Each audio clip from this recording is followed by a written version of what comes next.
Hey guys, welcome to Lovely J Podcast. This is Coco, and what are we gonna talk about on this beautiful Sunday? Can I just talk about dating for a second or two? And I want to jump right into it because at the same time I'm working. I know I'm supposed to be doing a radio show tonight, but that's not gonna happen. Okay, that's not gonna happen tonight because I got a couple. I don't know. I'm not gonna say it's not gonna happen, but I know I got a couple of things that I gotta do in the video land world before I can do any of the other things. Now, get to where I'm at is I really want to date, and I'm really feeling, well, I haven't really, but I know I prayed and I asked God to put people into my life that are for my good and, not to hurt or harm me, and that I don't have to hurt or harm anybody either. Now that's a prayer. Now that's a prayer right there. All the time we pray for others not to hurt and harm anybody, but we also need to pray for ourselves not to hurt anybody or harm them emotionally or physically. My thing is, I try not to have the fear thing, but it keeps, and I do recognize it as fear now. When a guy do talk to me, I get defensive. I'm very defensive because I'm caring about me now. I don't want to settle for just somebody who wants a one night stand or just to have sex. I don't want to settle for somebody who just need a place to live. Heck, I need a better place. I don't want to settle for any of those things. And yeah, I don't want those things to be coming up in the back of my mind when I'm trying to talk to somebody, get my macking on. And I know that might sound more dudeish. Anyways, I've been talking to a fella, and I haven't seen this fella in a long time. And I'm okay with how he looks and everything. I'm okay with all that. That part, I've never been worried about a person's looks, except for when I was younger. And then as I started getting older, I realized that things on your body get old. You lose some things, you keep some things. Some things sag, some things stand up. Either way, it's a handful getting older. I'm okay with all that. I'm even okay with health conditions and things like that.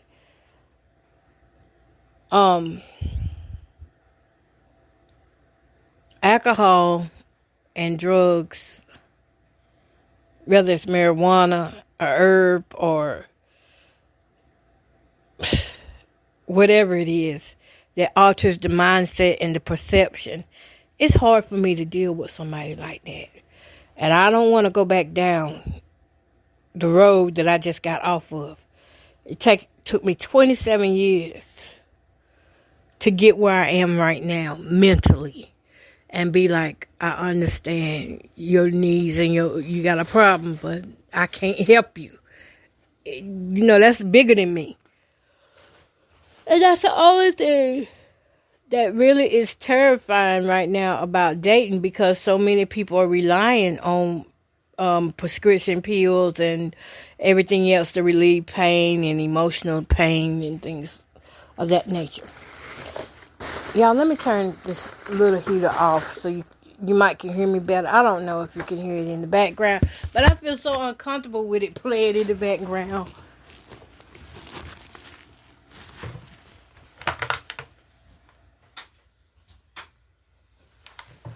Okay, that's why it was a little hot in here. Both was on. Okay. I like the guy, but I don't want to fall too soon. I don't want to fall into anything too soon. And at the same time, I'm not feeling any type of sexual relationships right now. I just want to, let me stop trying to work and talk. Let me just talk there. I I'm not feeling anything sexual right now. I just want to get to know a person and be in a healthy relationship. I don't want anything that's bad for me or the other person. I don't think we should have to change for each other. I think we have to compromise. And compromise means that as we get older, we can adjust to who we are with.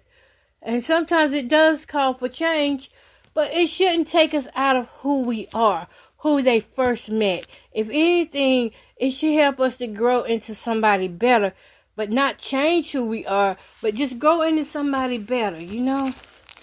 And eventually the change will happen on its own. Let it be an organic change versus I got to change for you just so you don't fuss at me or so you don't get upset with me, so you don't break my stuff, have tantrums. I'm not dealing with that. You know, I got granddaughters and I go through enough with them. And I know that's part of teenage life. That's why I try to just hang in there because I know what that's like. But I go through enough of that with them. I don't need a grown man that's going to be like that. And also, I don't need a grown man who's going to be little where I'm at in life.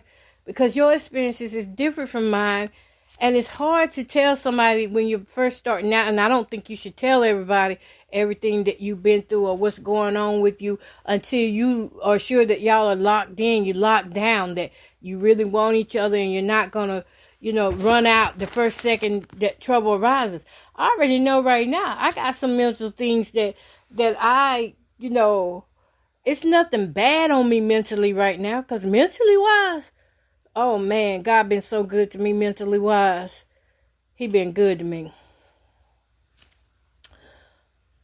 But there's nothing I want to tell somebody I'm going through right now. And the problem with that is because not everybody is going to understand what chronic pain is.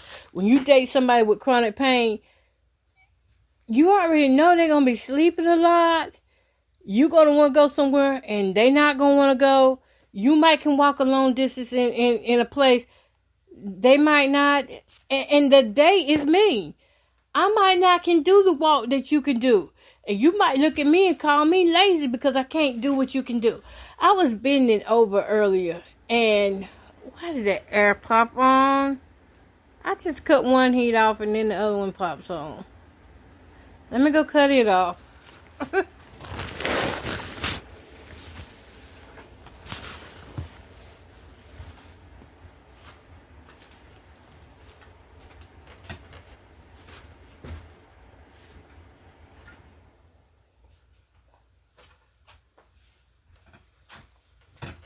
Okay, so here I go. I want to go on a date. But at the same time, I don't want to tell you that, hey, because of lung disease, I can't walk far.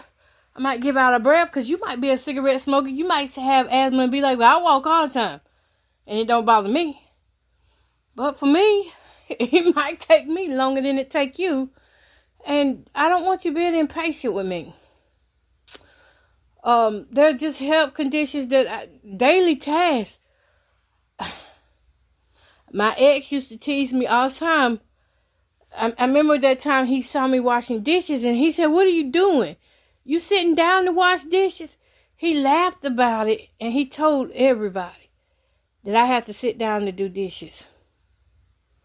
But he didn't tell everybody about the spondylosis and all that stuff that I got in my back. He didn't tell them that part.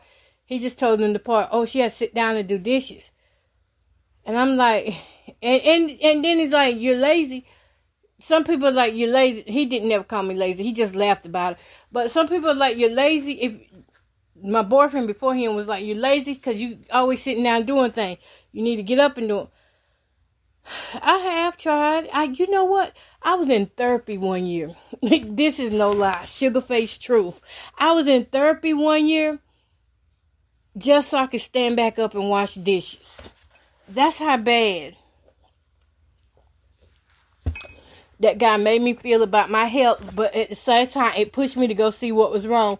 And they was like, well, you need to take physical therapy. Let's get you back walking and standing up. And I went to physical therapy. I did it for about 6 months, I think it was. Excuse me, y'all. It took a long time. But I finally got where I could stand up and wash a dish. How long did that last? Probably for 6 months, and then after that, I was right back in the same shape. So it's this cycle thing. I'm trying to break this cycle. I'm trying to get out of this cycle of where I'm well for 6 months and then I'm down for 6 months. And to God be the glory, I did break that cycle this year. I may have been down, but I did not stay down. I was down 3 months in this year, could not walk. But then once I went to therapy and got back up going, I've been trying to go ever since. At the same time, when dating, it comes down to dating, I'm so afraid, y'all. I'm just going to tell the truth. I know God got me, but I got to confess this out, that I am afraid to get back into a relationship that is traumatic for me, that is triggering for me. And certain words can just be said, and I'm like, oh no, I see the signs already, and I don't want the person. And then, I don't know, I may be missing out on a good person. I don't know. But at this point in my life, what I do know is I have a great life now. Is it perfect? Oh, heck no. My life is not perfect by all means. I mean, I gotta go get clothes off the bedroom floor right now with my little grabber tool. I have things that help me. I'm not as quick to clean things as you may be, or it's not a perfect life, but it's a great life right now. It's peace. I still deal with the people who break in my houses and things and do all these terrible things to me. And still, it's the peace that surpasses all understanding that keeps me going. And I have a great life. And if you can't add to that, I'm not going to let you take away from it. And the guys now, many of them are bold. They're bold with words. I like a bold man like that. But don't use your boldness against me. You can use it to lift me up when I'm down about things I'm going through, or things I can't do like others do. You can use it for that, to motivate me, to love me. But don't use your boldness and your bluntness to hurt and ridicule me. That's the last thing I need, is to feel unwanted by somebody who said they wanted me. And that's just a mouthful of what I'm saying. It's a mouthful, because I'm not the only woman who thinks like this. Or man, some men think like this. They don't want to be hurt by another woman. We get in these long-term relationships, and when we enter into those relationships, we're children, basically. But once we grow through the toxicity of it, we come out different people. I'm not the same. I'm not who you knew a few years ago. I'm not even who you knew at the beginning of this year. August 5th changed my life. And I can't even say August 5th without tearing up. Go away, tears. I can't even say that. So that lets you know that there are life-changing moments in our life that we didn't even know was a life-changing moment. Like me, when they said my ex had passed away, I actually saw it on Facebook first. And I immediately, these tears just started jumping out my eyes. And I didn't say nothing to nobody. I didn't tell nobody I knew or nothing. I didn't say nothing. I didn't put up no status. I didn't post nothing. I didn't come on the podcast. I just let it be that. Because I knew that just changed everything about me. It changed, for one thing, the debt had already been wiped away through forgiveness when we forgave each other. But now, there is no each other. There's just me. And I have to adjust to that. That the calls I use again, things, I'm not going to get those calls anymore. That was the final act. That was it. Curtain is closed. There's no more nothing. Nothing can be said or done after that moment. When that casket closed, that was it. And that thing changed me. It made me want to love more. It made me want to be more patient if I should get another partner. It also made me want to put myself out there where I can get another partner, because now I know that he's not going to change and we're not going to get back together. So now my mindset is more like, well, girl, you got to definitely move on now, because you can't be dating the dead. You can't be thinking about the dead, reminiscing about the dead, none of that. That goes against my whole spiritualhood right there. So now it's time to move forward. But it was life-changing. And I don't know how much of my life has really been changed by that. I don't know. I don't know yet, because I haven't really got to those points in life. I don't know. I haven't really been around anybody. I don't know what I would even say if anybody was to start talking to me about it, because I've never talked about it out loud with another person, face to face. I've talked about it on this podcast, but face to face talking, I don't know. And that's kind of scary too, because what if I do meet somebody who really likes me and all I can talk about is this ex that's passed away? That's crazy. But that might be where I'm at in life. I may want to tell my story even though I've never told my story. Or is there even a story to be told? I just don't know. But what I do know is this man likes me. We're around the same age, and we got a lot of same facial structures and things going on. I think he's handsome. I think he's a nice looking man. And again, I don't do the look thing, because you could be overlooking somebody. You could overlook a person's best qualities going by the looks. And then you mess around and you might let go of somebody who you really should have kept. Excuse me, y'all. That congestion comes up whenever I get teary-eyed. And I just was teary-eyed. So that's why that was. But it's scary. It's a scary world out here. I do want to date. And at the same time, I don't want to tell somebody, well, please be patient with me.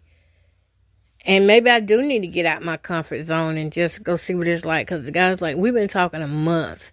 And you said you want a relationship, but you ain't doing nothing to try to meet up or anything like that. And I want to tell him, just be patient with me. Just give me a little more time to warm up. But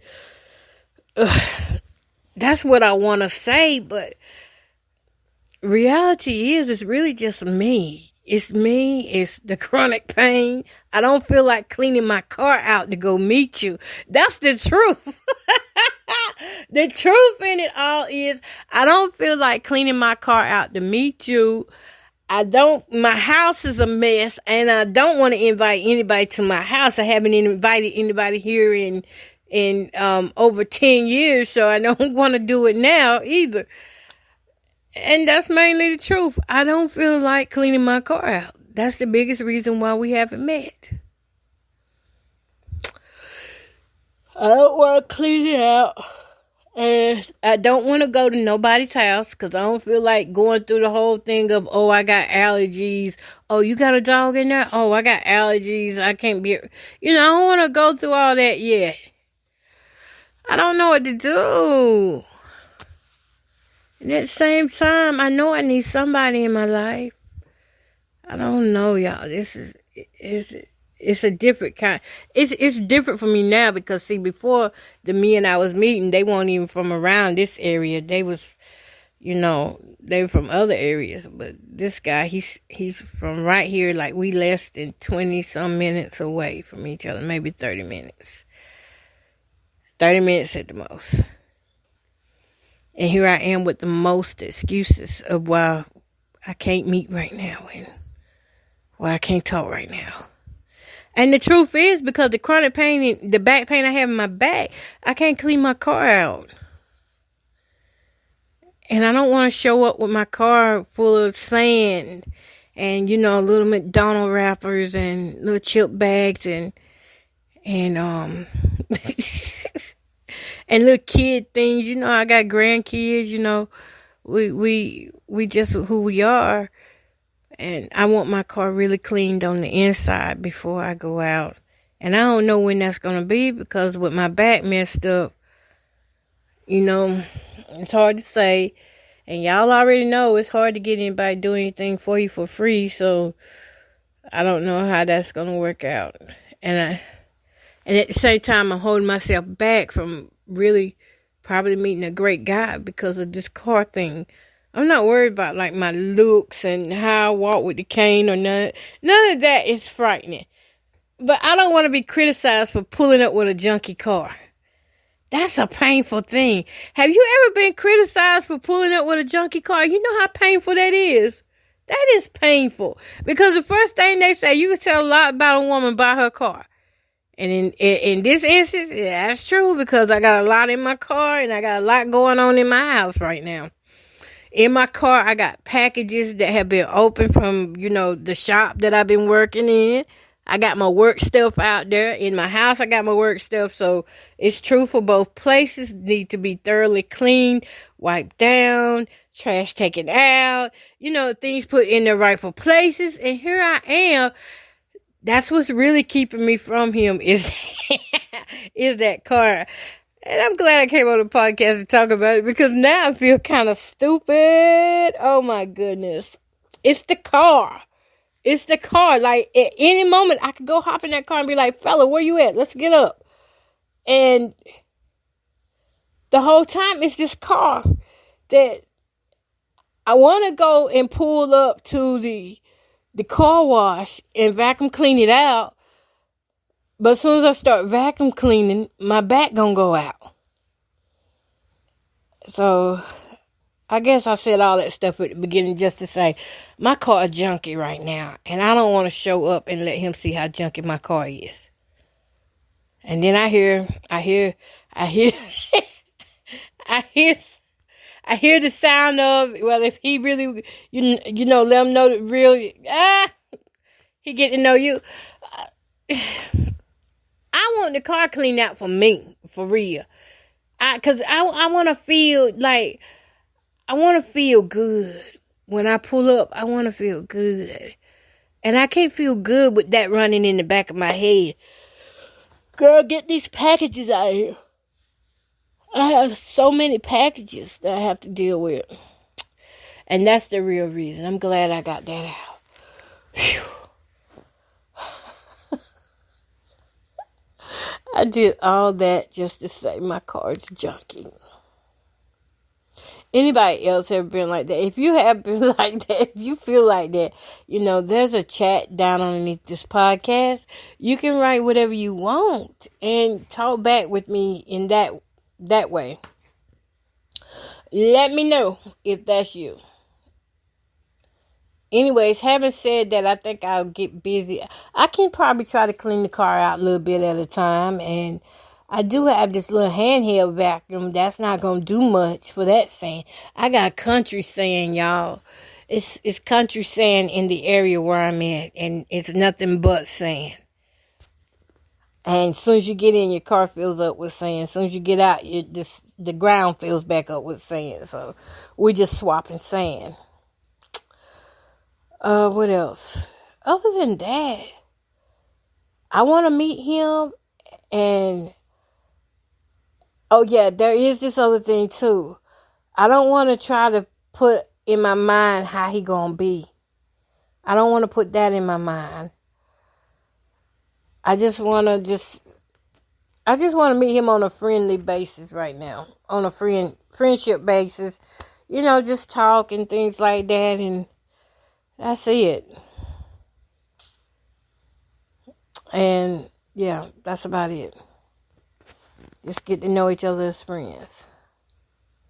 And see where that goes. Because we haven't seen each other in so long. Yeah. Okay, y'all. That's it. I can't give y'all no more of the time. I got to get busy now. I got a couple videos to get out. Oh, I'm just so glad I got that off my chest, out my mind, out of sight. So I'll start working on the car a little bit at a time. And hopefully by the weekend, if the weather permits, I'll be like, okay, I'm ready to meet you. Where you want to meet at? Yeah.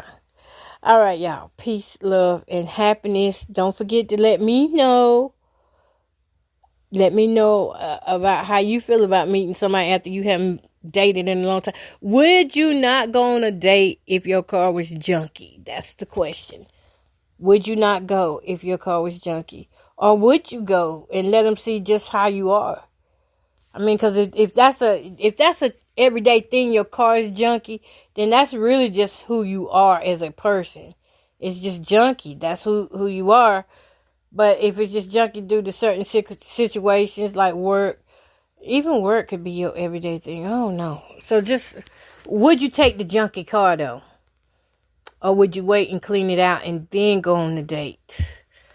Yeah, that part. And check me out, my showcase, Jamie the Advocate. I had new products in on TikTok Shop. Go over there to my showcase, Jamie the Advocate. If you got carpal tunnel, we got those gloves for you. They do work. I have been using my gloves now almost 4 years. And they work, my arthritis gloves, carpal tunnel gloves. It heats up and then it's got the compression in it. So it brings the swelling down in your hands and your wrists. And it's in different sizes. So go check it out. And I will holler at you guys tomorrow, hopefully.